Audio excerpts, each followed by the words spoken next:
The first attempt to kill Julian Vance was a failure. It also cost Leo a perfectly good tactical shirt. The second attempt was an even bigger failure, ending with him suspended from a steel beam in Vance's bedroom, humiliated for the entire night. For the third attempt, Leo reflected.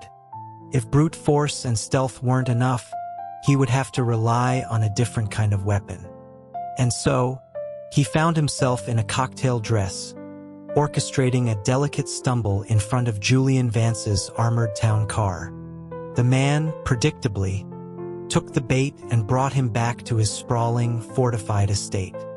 Leo was certain that by nightfall, he could strike when Vance's guard was down and complete his contract. He hadn't anticipated that by the next morning, he would be legally bound to the man, forced into the role of Julian Vance's spouse. It was a disgrace, an absolute disgrace. The contract was a major one: eliminate Julian Vance.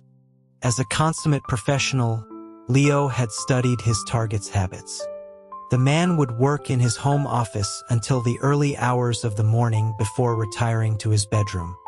Long after midnight, a light still burned in the office of the Vance estate. Leo, perched on the roof, carefully pried a skylight panel loose, peering down at the figure below.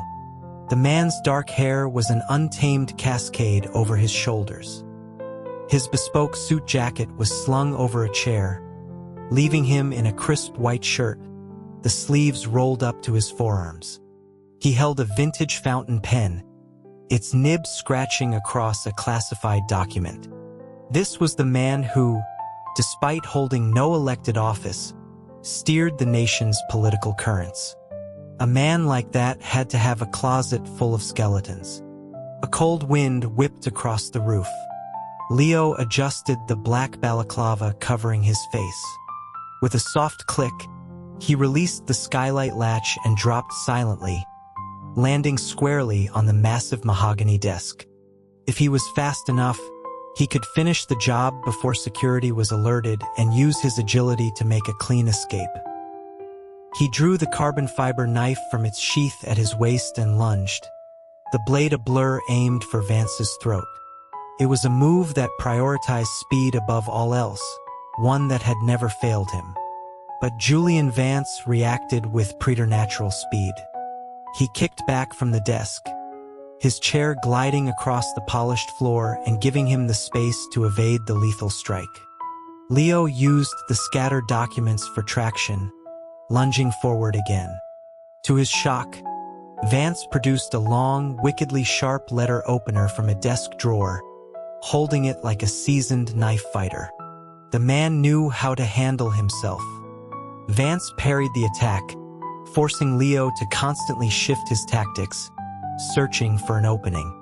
With every passing moment, a cold dread grew in Leo's stomach. His target's skill was a mirror of his own. He cursed himself for choosing the lighter, shorter knife for this mission. He was at a distinct disadvantage in reach. As the seconds stretched into minutes, panic began to fray the edges of his focus. A moment's hesitation was all it took. Vance's blade sliced across his collarbone. Vance's eyes were chips of ice as he pressed his advantage, aiming to impale him. Leo threw himself backward, hit the wall, and used the momentum to vault over Vance's head. A sharp tearing sound filled the room. The fabric of his shirt, from the collarbone down, was ripped open, exposing a swath of pale skin. The star-shaped birthmark on his collarbone, now beaded with blood from the fresh wound, stood out in stark relief. Julian Vance's dark gaze fixed on the birthmark, and the room fell into a sudden, unnerving silence. The sound of approaching footsteps from the hallway shattered the spell. Leo reacted on instinct, driving a powerful kick into Vance's chest. The man stumbled backward and fell, a trickle of blood appearing at the corner of his mouth. Leo seized the opportunity, vaulting through the open window. The target could be killed another day. His own life came first. A hoarse, furious shout to halt came from behind him, but Leo didn't dare stop. Vance's security guards were on him like a pack of wolves. Failing to kill the target and now being chased by his security detail, it was the most shameful moment of his career. Fortunately, his speed and agility were second to none. He quickly lost them in the sprawling, manicured grounds. Still, the incident left a bitter taste. He needed a new shirt and a few good meals to soothe his wounded pride. Since a direct assault wouldn't work, he would have to play dirty. Not that assassination was a clean business to begin with, but Julian Vance was a walking $3 million payday, enough to guarantee a comfortable retirement. This time, Leo chose the dead of night, a time when even the guard dogs were asleep. He located Vance's bedroom, drilled a tiny hole in the corner of the bulletproof window, and pumped a potent sleeping gas into the room. He then concealed himself in the shadows of a large oak tree in the garden, waiting for the gas to dissipate. Vance was surprisingly arrogant. After a recent assassination attempt, one would expect guards posted at his door around the clock. The moon vanished behind a thick blanket of clouds. Leo silently pushed open the bedroom door and crept inside. On the king-sized bed, a long figure lay still. The man's hands were folded over his chest, his breathing even, his face calm. That was his $3 million. Leo couldn't help but stare for a moment. The man was infuriatingly handsome. A pity he had to die. The thought that such a powerful man was about to meet his end at his hands sent a thrill of excitement through him. He raised his knife. Before he could strike, the man's eyes snapped open. Though startled, Leo's professional instincts took over, and he plunged the knife downward. Vance rolled aside, his leg kicking out and striking Leo's wrist. The knife clattered against the bed frame.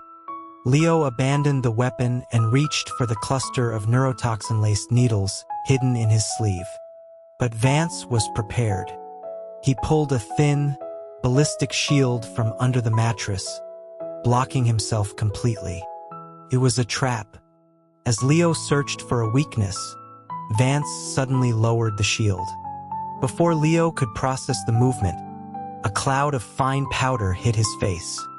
A trap of his own making used against him. His vision blurred.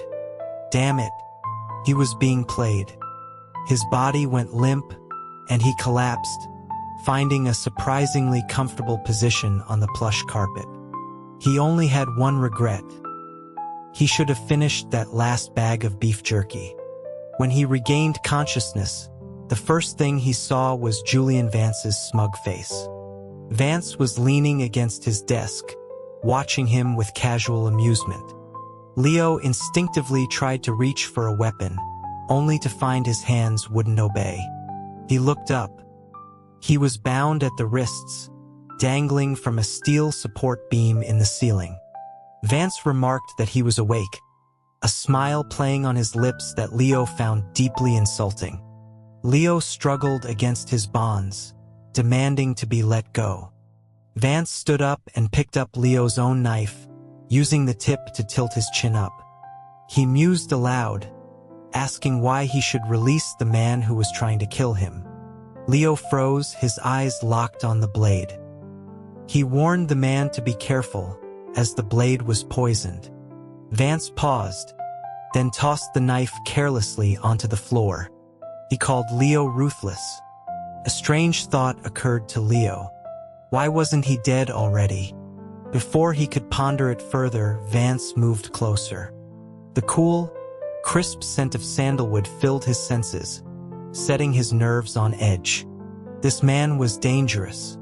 Vance cupped his face, his deep, dark eyes unreadable. He wondered aloud what he should do with him. Instinct took over. Leo swung one of his free-hanging legs, aiming for Vance's groin. But Vance anticipated it, clamping his own legs together and trapping Leo's limb between them. He commented on how restless his captive was. Leo thrashed like a fish on a line, his face still held firm. He mumbled for Vance to let him go. A slow smile spread across Vance's face. He suggested a game. Leo asked what he had in mind, his voice betraying his fear. Vance proposed that Leo would answer his questions. If he didn't hear the answer he wanted, he would draw a circle on Leo's body.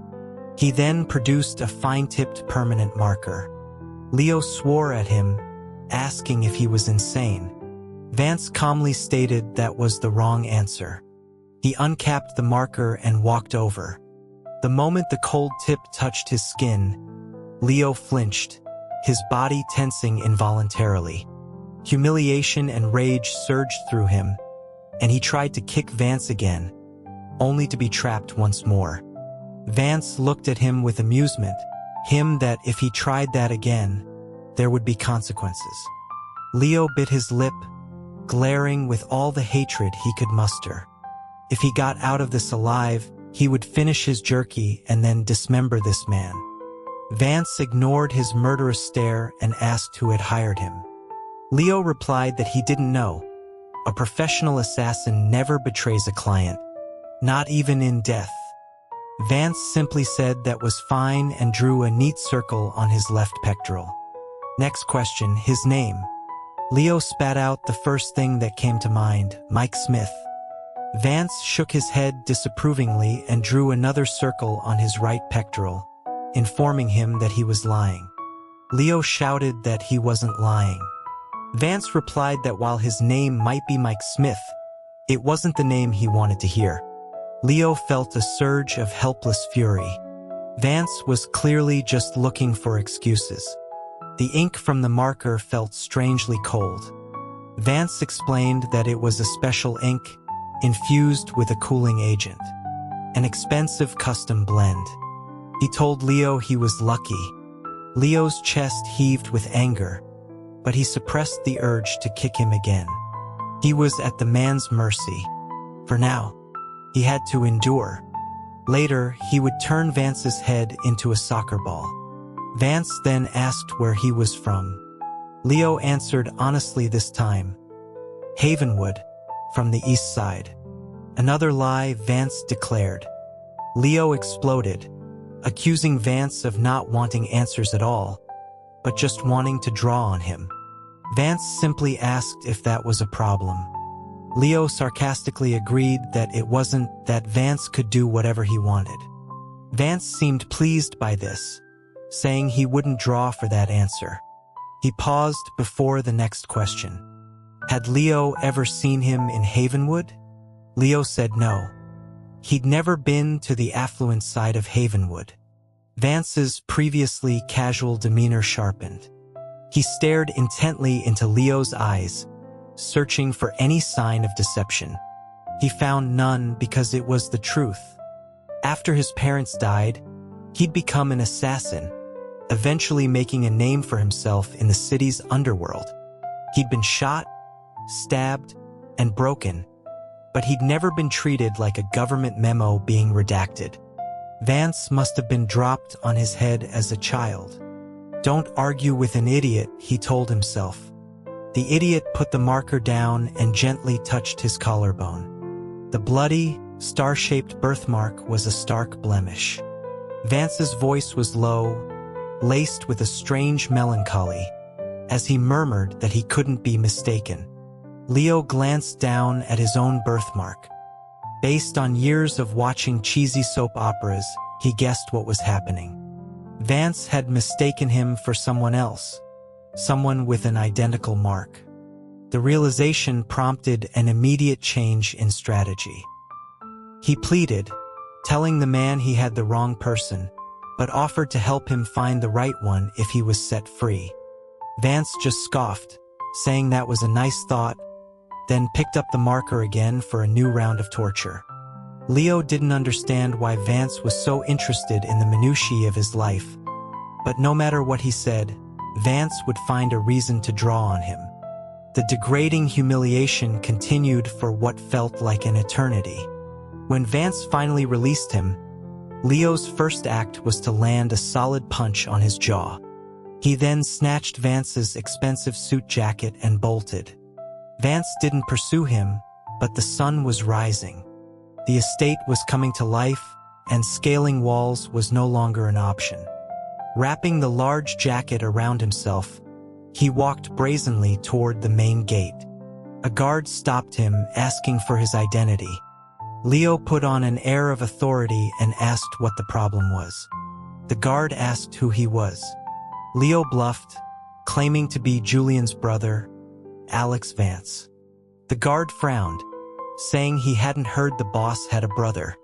Leo glanced back at Vance's wing of the house. It was still quiet. Maybe he'd knocked him out. He told the guard to ask his boss and that he was leaving. The guard raised a hand but didn't stop him, remarking that he looked familiar. Could he be one of the guards who had chased him the night before? Unlikely, since he had been wearing a mask. Leo quickened his pace, calling back over his shoulder that he probably just looked like the boss. Once clear of the estate, he went straight to his safe house, finished his bag of jerky, and took a short nap. But the ink on his skin was irritating, so he got up and started scrubbing, cursing Vance's name. The ink wouldn't come off even after his skin was raw. Desperate, he went to see Silas. Silas was a legend in their line of work, now retired and running the logistics side of the business. Leo showed him the mess of lines and circles covering his torso, asking if it could be removed. Silas gestured for him to lie down, then retrieved a bottle of industrial-grade solvent. A knowing, amused smile touched the old man's lips as he remarked on how creative the younger generation was getting. Silas began gently rubbing the ink away with a solvent-soaked cloth, commenting on the strong, confident strokes. He said it was clearly the work of no ordinary person. Leo didn't want to hear praise for that bastard Vance, so he changed the subject. He asked Silas for a hypothetical. What would it mean if a mortal enemy captured you, tortured you, and then let you go? Silas glanced at him, one eyebrow raised. He said that wasn't an enemy. That was a lover. Leo rolled his eyes. He'd come to the wrong place for advice. Silas just chuckled and shook his head.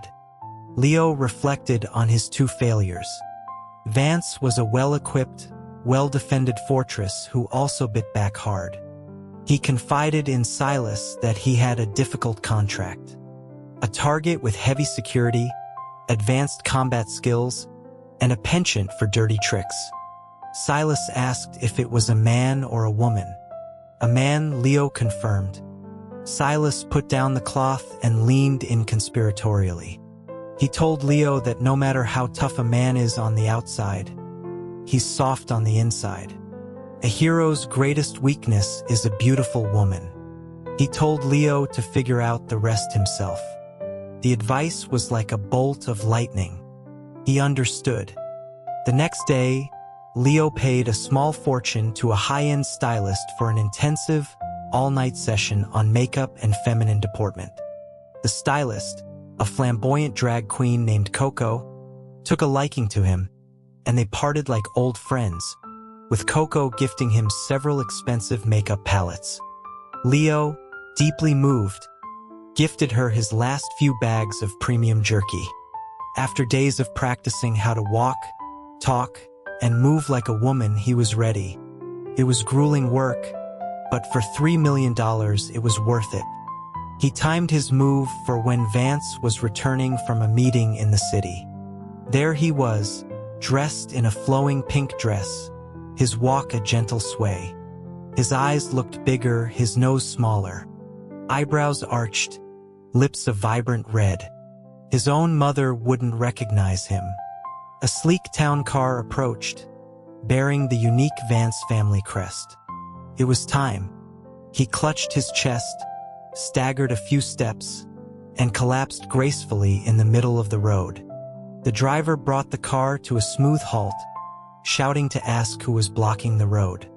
Leo pitched his voice high and soft, explaining that he had twisted his ankle and begged for the gentleman's help. The driver, a grim-faced man named Ford, waved his hand dismissively, and told him to get out of the way. This man had no chivalry. But Leo had practiced too long for this. He couldn't fail now. Tears welled up in his eyes as he pleaded, explaining that he hadn't eaten in 3 days and was now injured. He was rather impressed with his own ability to cry on command. What man could resist such a heart-wrenching sight? Julian Vance, apparently. A cold voice from within the car instructed Ford to drive on and to call Alex to come and collect the body. Leo's eyes widened as the car began to move forward, the tires threatening to roll over him. He scrambled out of the way just in time. As the car passed, he couldn't help but curse the man's name. Suddenly, Vance ordered the car to stop. He told Ford to invite the young lady inside. Puzzled but triumphant, Leo smoothed his dress as Ford respectfully helped him to his feet. Maybe Vance liked being insulted. Inside the car, he sat across from Julian. The man was dressed in a sharp charcoal suit and was reading a book, his long lashes fluttering as he turned a page. He didn't spare Leo a single glance. Fine. Leo would make the first move. He smiled shyly, introducing himself as Nina, and said he didn't know how to repay the gentleman for his kindness. He fluttered his eyelashes, waiting. He expected Julian to suggest he repay him with his body. How could a man expect a delicate lady to suggest such a thing herself? Julian Vance finally looked up from his book, his lips parting to speak words colder than a morgue slab. He stated that his estate had no room for useless people. Leo felt his smile twitch. He deserved to die alone. He forced a bright, cheerful expression and offered to demonstrate his martial arts skills. Julian merely replied, "Fine," and returned to his book, ignoring him completely. A beautiful woman was sitting right in front of him, and all he could do was read. Leo fumed, twisting his handkerchief. For the first time in his life, he began to doubt his own good looks. He was shown to a guest room and provided with the finest food and drink. But Vance never came to see him. Leo maintained his demure persona, sitting quietly in his room all day. That evening, several stern-looking women entered. He asked where Julian was. How was he supposed to execute his plan without the target? One of the women replied respectfully, addressing him as Mrs. Vance, that it was tradition for the couple not to see each other in the days leading up to the ceremony. He blinked, pointing at himself, sure he had misheard. What did she just call him? Mrs. Vance, the woman repeated. The boss had informed them that he and Nina would be legally married in 2 days, and they were sent by the state to instruct him on the proper protocols. Leo almost laughed out loud. Julian Vance had a screw loose. He was going to marry a woman he'd just met, without the slightest concern that she might have ulterior motives. Then again, he was the one with ulterior motives. The lessons in protocol were torturous. He was confined to his quarters, guards posted at his door. He tried the window only to find 2 more guards staring back at him. He tried the roof, prying a panel loose, only to hear a familiar voice ask if Mrs. Vance needed assistance. It was the guard who had said he looked familiar. He saw no way out. Since he was told to ask for anything he needed, he decided to be difficult. He demanded a golden emperor crab from the Grand Tier, a ridiculously exclusive dish that was nearly impossible to procure, especially in the middle of the night. To his amazement, a short while later, a guard delivered the exquisite dish to his room. He took a bite. It was divine. Maybe being married to Julian Vance wouldn't be so bad. But then he remembered he was a man. If Vance found out, he'd be killed for sure. An assassin could not be swayed by gourmet food. He decided to enjoy the perks for 2 days and kill Vance on their wedding night. The day finally came. Leo played the part of the compliant bride, going through the motions of the civil ceremony. He had no choice. The presiding judge was a Supreme Court justice, which meant the place was crawling with Secret Service. One false move and he'd be turned into Swiss cheese. He hadn't eaten all day and was starving in the bridal suite. After devouring all the decorative nuts and fruits on the table, he was still hungry, so he regretfully ate the 2 silicone cutlets that were giving his chest its feminine shape. He heard footsteps approach and quickly pulled the veil over his face, sitting demurely on the bed. Julian entered, smelling of expensive whiskey. He stopped a few feet away. A little closer, Leo thought, "My dagger is a bit short." Julian's low, gravelly voice broke the silence. He told his bride not to waste her efforts. Her client was out of money. Leo ripped the veil off his head. "What?" Julian smiled like a cunning fox. He explained that the former senator who hired him, Richard Sterling, had just been arrested in a massive corruption sting. His assets were frozen. He wouldn't be getting a single penny. The news hit Leo like a physical blow. His $3 million gone. All his effort wasted. And this bastard Vance had known who he was all along, playing him like a fool. That was it. He was done. He bolted for the window. He avoided the door to spare Vance the public embarrassment of a runaway bride on his wedding night. How considerate of him. But Vance anticipated his move, appearing in front of the window in a flash, blocking his path and grabbing his wrist. There was a dark, turbulent emotion in Vance's eyes. He placed Leo's hand on his own chest, right over his heart, reminding him that this was where Leo had kicked him. Then he moved Leo's hand to his own jaw, saying this was where he had punched him. He asked where Leo wanted to hit him this time. Leo's eyes drifted downward. He told Vance he would let him have it right there if he had the guts. Vance's composure finally cracked. That was off limits, he said, because he needed it later. Leo retorted that what Vance did or didn't use was none of his business. He insisted this was all a misunderstanding.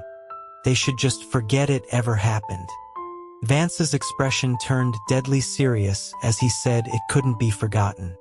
Leo, feeling his wallet ache, offered to pay him some compensation, hoping Vance wouldn't demand an exorbitant sum. But Vance suddenly reached out and caressed his face, his voice soft. They were legally married, weren't they? The atmosphere grew strange. Leo pushed his hand away, arguing that Julian Vance had married Nina, which had nothing to do with Leo. Vance countered that no matter the name, he was still him. He made an offer. Stay as his spouse and he would take care of him. Leo could just be himself. He asked if he would do it. It was a path he had never considered.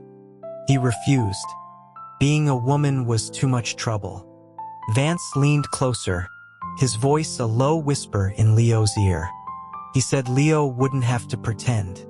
He could just be himself. Leo never trusted a free lunch. This man had to want something from him. He had to know what it was, to make sure it wasn't a price he couldn't pay. He asked why him. Vance's dark eyes seemed to pierce through him. He spoke of fate, of fortune and misfortune, and of exchanging one truth for another. He said Leo could just assume that he had been fond of him for a very long time. Fond of the man who had tried to kill him 3 times? He had to be joking. But the sincerity in Vance's eyes, the warmth radiating from his body, none of it felt like a lie. After a long moment of hesitation, Leo agreed. A slow smile spread across Julian's face, his eyes sparkling. A terrible thought suddenly occurred to Leo. Was he gay? Had he been the one caught in the beauty trap all along? Lying face down on the bed, Leo massaged his aching back and replayed the events in his head. How did an assassin end up sleeping with his target? Where exactly did it all go wrong? Julian gently traced the network of fine, silvery scars that covered his back, asking how he got them. Leo flinched away, telling him not to touch them. Julian obediently withdrew his hand, but his tone held a quiet threat as he insisted Leo tell him. Leo sighed and gave in. He said he'd saved a kid once and got beaten up for it. Julian immediately asked if it was him. Leo turned to study his face for a moment before shaking his head. Not unless he'd had a face transplant. He recounted the story. He'd spent some time in a child trafficking ring run by grifters. They'd maim children to make them more effective beggars on the street. He had been smart enough to avoid most of the beatings for not earning enough. But one day he'd helped a newly captured boy escape. The kid was so naive he thought the grifters were philanthropists running an orphanage. Took a lot of convincing to get him to run. Afterward, Leo received a beating so severe he nearly died. He was saved by a couple who became his foster parents. They healed him, taught him to fight, and gave him a home. But one died of illness and the other of a broken heart. After that, he became an assassin and ended up in the city. The kid he saved was a gullible fool, nothing like Julian Vance. He finally got to eat at the Grand Tier's private dining room, thanks to Julian. The table was laden with the restaurant's most exclusive dishes. He hadn't eaten for a day and had overexerted himself at night.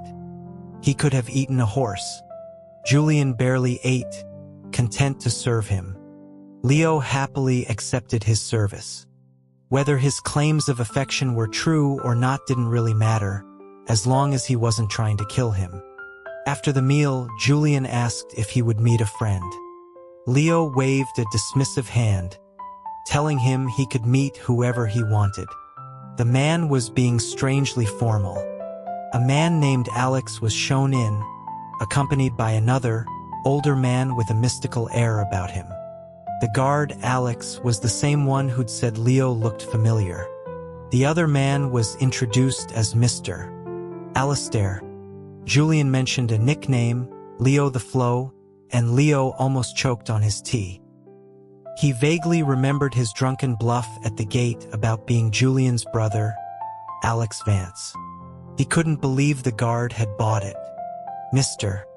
Alistair simply smiled, studying him for a moment before declaring that the young man was truly a fortunate person. A fraud, Leo thought. If he was fortunate, there were no unlucky people in the world. Alistair then said that Leo also had a connection with Alex. He mentioned Havenwood, the place where Leo had been forced to beg. Leo looked at Alex again. The tall build, the naive demeanor, the vaguely familiar face. Couldn't be. Alex stepped forward, his voice thick with emotion as he called him his benefactor. Julian squeezed his hand gently. Leo turned and explained that this was how he got the scars on his back. He'd saved this guy. Julian asked if it hurt. Leo said he didn't remember. Alex's guilt-ridden expression made him uncomfortable. He hated it when people felt indebted to him. If someone wanted to repay a debt, he preferred cash. After Alex left, Mr.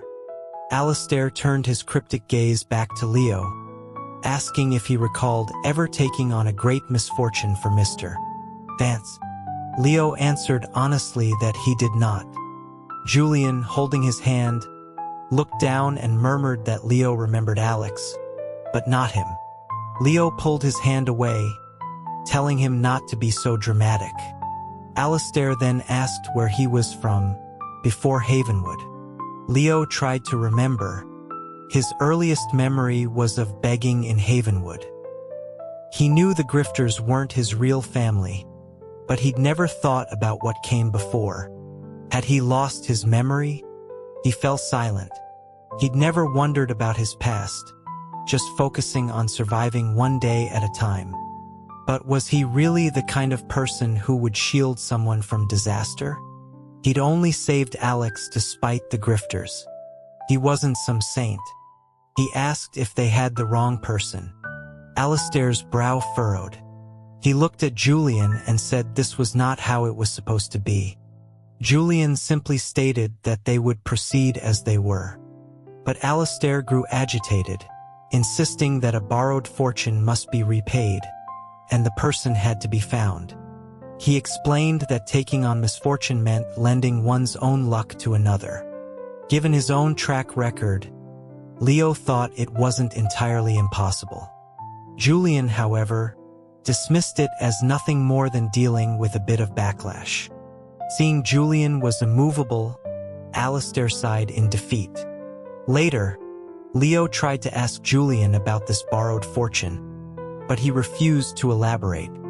Ungrateful bastard. The man was constantly at the capital, handling matters of state that the president should have been doing herself. Leo, bored out of his mind, decided to frequent a high-class gentleman's club and spent a month exclusively in the company of its top escort, Sasha. Sasha was a great conversationalist, full of gossip about her clients. It was a refreshing change from the usual machismo. The good times came to an abrupt end when Julian Vance kicked down the door to the private suite, his face a thundercloud. He demanded to know if this was how Leo was spending his money, by supporting others. He grabbed Leo's arm, but Leo angrily shook him off, telling him not to ruin his good time. Sasha, seeing the infamous Julian Vance and his entourage of security, turned pale and fell off her chair. Julian took a deep breath, trying to control his rage, and ordered Leo to come home with him. Leo flatly refused. Seeing that Leo was completely ignoring him, Julian simply lifted him up, cradling him like a child, face to face. He wrapped Leo's legs around his waist and ordered Alex to tie them up. Leo struggled, but a sharp smack on his rear stopped him. Vance warned him to keep quiet if he didn't want to cause an even bigger scene.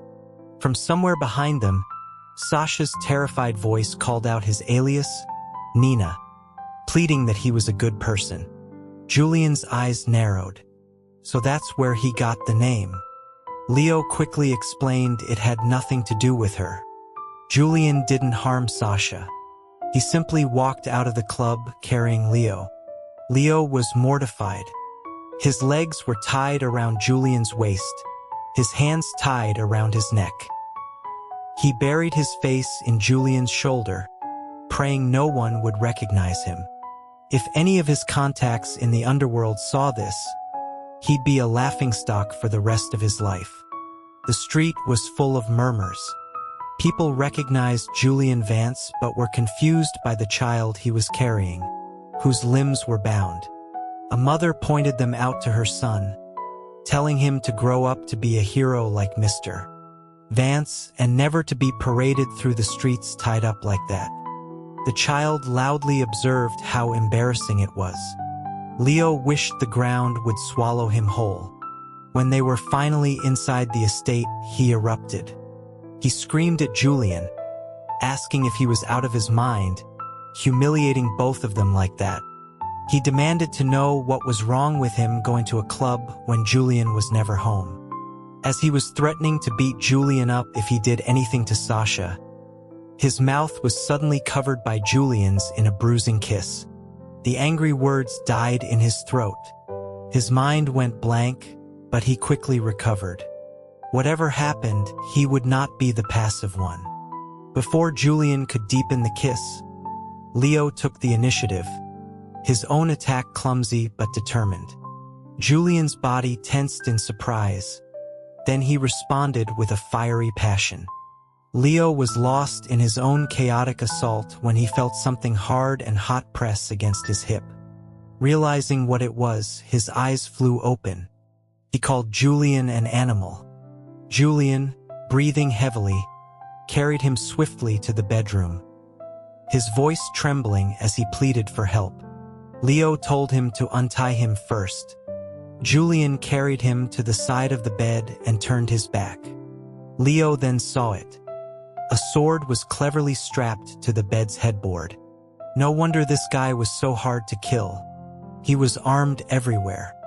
Leo drew the sword, sliced through his bonds, and landed lightly on his feet.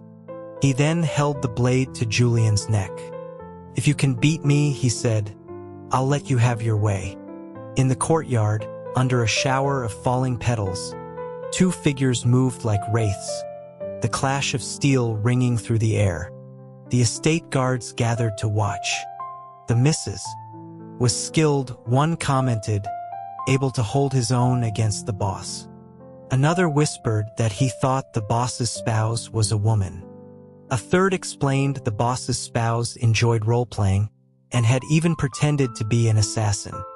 In the midst of the debate, Alex stated with certainty that the spouse was a man.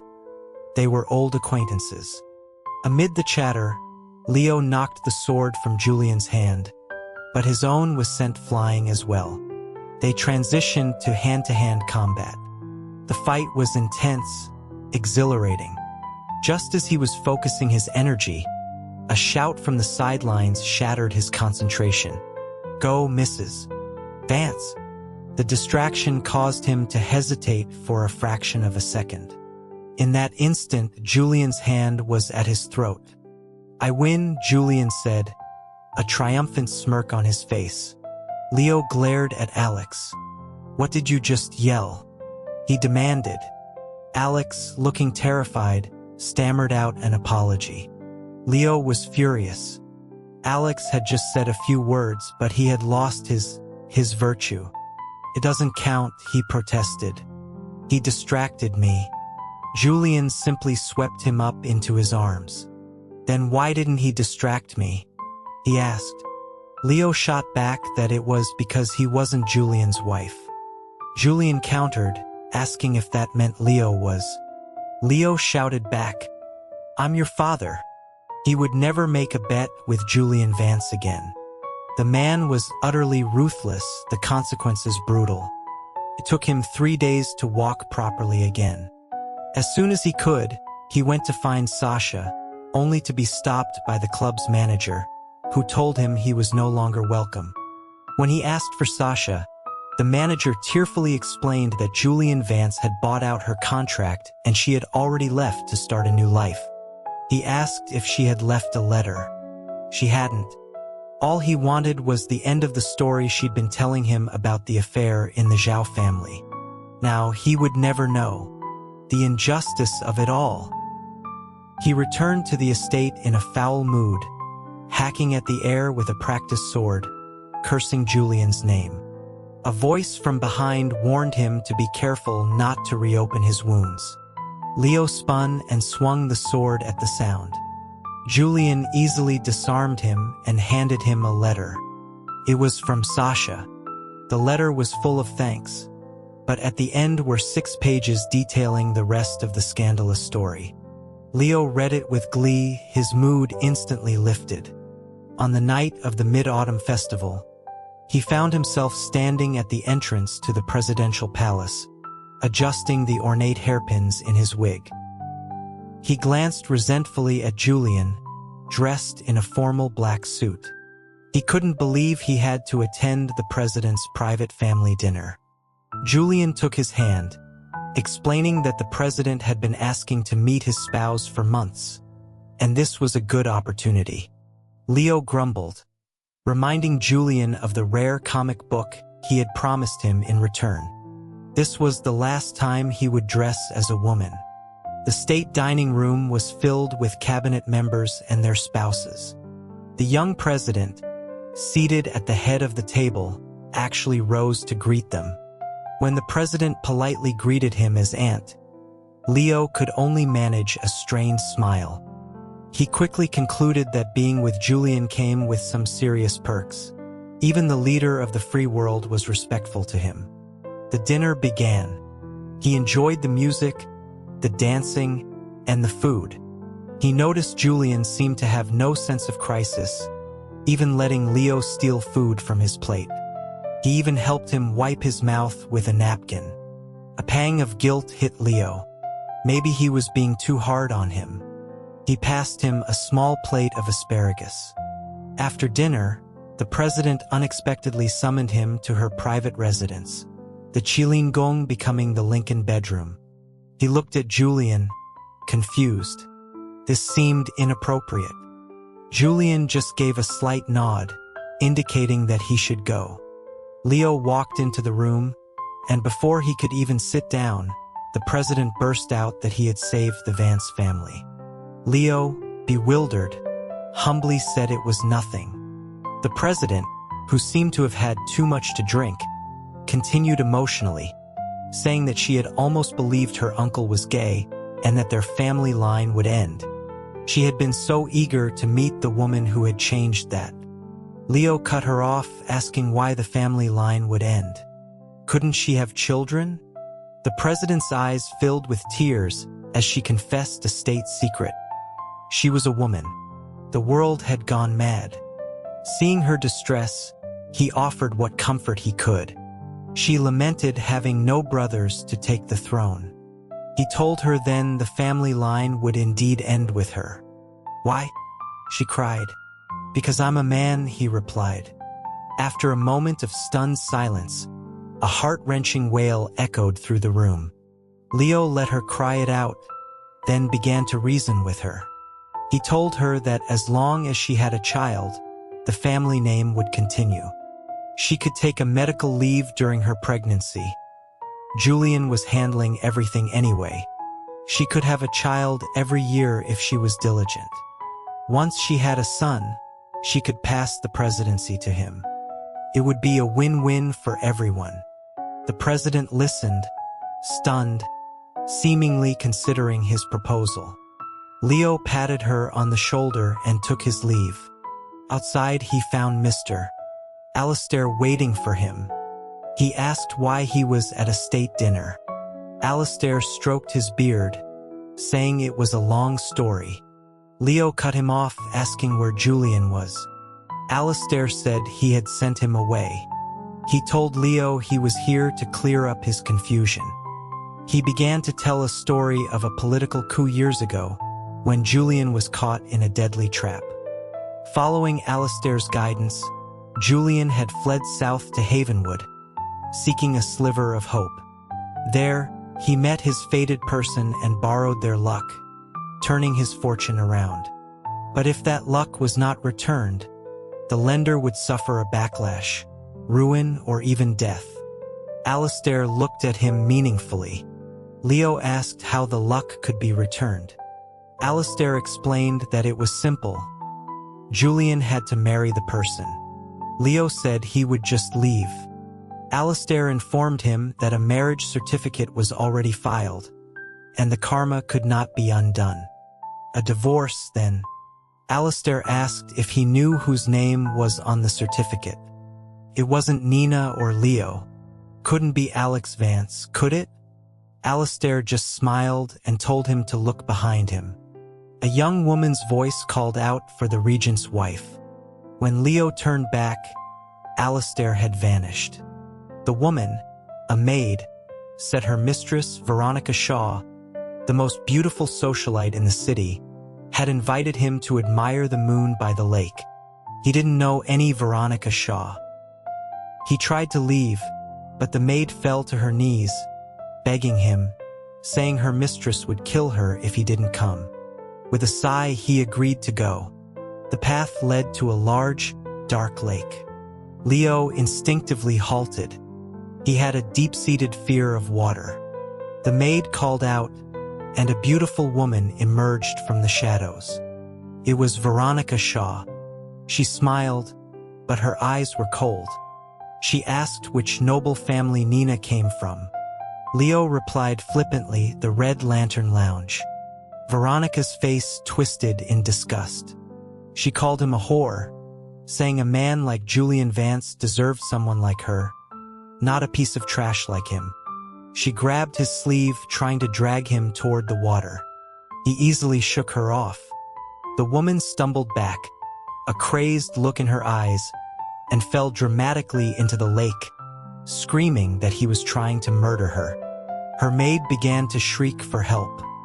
Leo scoffed at their pathetic act and turned to leave. Suddenly, A powerful, unnatural gust of wind knocked him off his feet. He flew through the air and landed in the center of the lake. From the shadows, Alistair retracted his arm, a satisfied smile on his face. The key to breaking the curse was in the water. The freezing water shocked him, and the familiar, terrifying panic of drowning consumed him. Why was he so afraid of water? When was the last time he'd been in a situation like this? A memory surfaced. Havenwood. Before he was a beggar with the grifters, he was a beggar on his own. He was cutting through an alley when he tripped over a boy his own age, unconscious on the ground. The boy's clothes were made of fine material. Greed took over. He stripped the boy's clothes and put them on himself. As he was trying to take a silver locket from the boy's neck, the boy's eyes fluttered open. The ripped collar of the ill-fitting shirt slipped, revealing his star-shaped birthmark to a pair of dark, intense eyes. The boy weakly asked who he was. Seeing how close to death he was, Leo's fear vanished. He boldly gave a fake name, Shane. The boy repeated it. Leo told him to rest in peace and turned to leave, but the boy grabbed his ankle with surprising strength before passing out again. Leo pried his fingers loose, promising to set up a memorial for him if he ever got rich. He hid the locket outside the city, planning to sell it only if he was truly starving. As he walked onto the main street in his new, fine clothes, a group of armed men rushed toward him. Thinking they were after the boy he'd robbed, he ran. He knew the city's alleys and managed to escape through a storm drain, but they pursued him relentlessly. He was cornered near a river. With no other choice, he jumped. The icy water filled his lungs.